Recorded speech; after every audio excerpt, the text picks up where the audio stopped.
3.5 years ago, when they were urging us to go in, oh, what a campaign it was.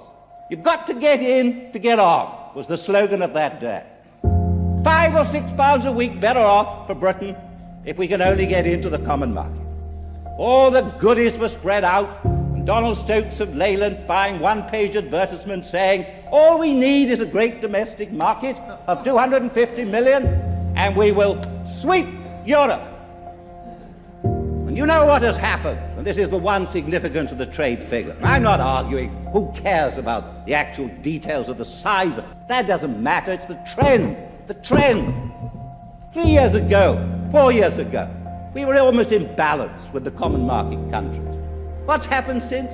500 million down in 72, 1,000 million in 73, 2,000 million in 74, running now at the rate of 2,400 million this year. Don't you see what that's going to do to the prosperity of this country?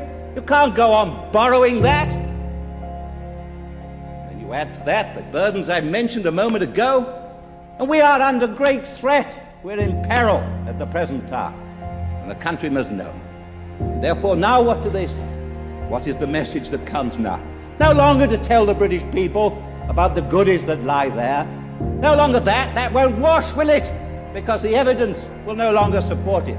So the message that comes out is fear, fear, fear. Fear because you won't have any food. Fear of unemployment. Fear that we've somehow been so reduced as a country that we can no longer, as it were, totter about in the world, independent as a nation.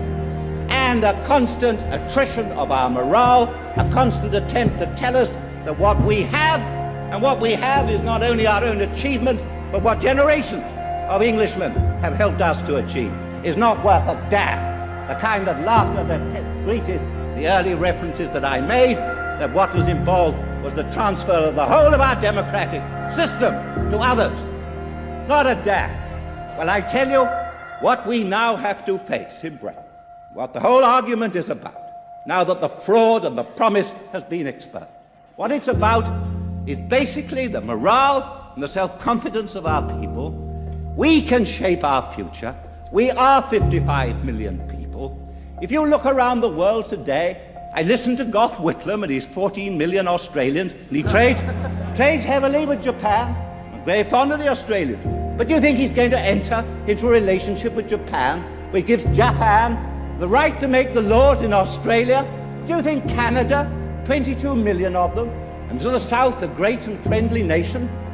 Yes, they are. But do you think Canada is going to allow its laws to be written by the 200 million people in some union in America?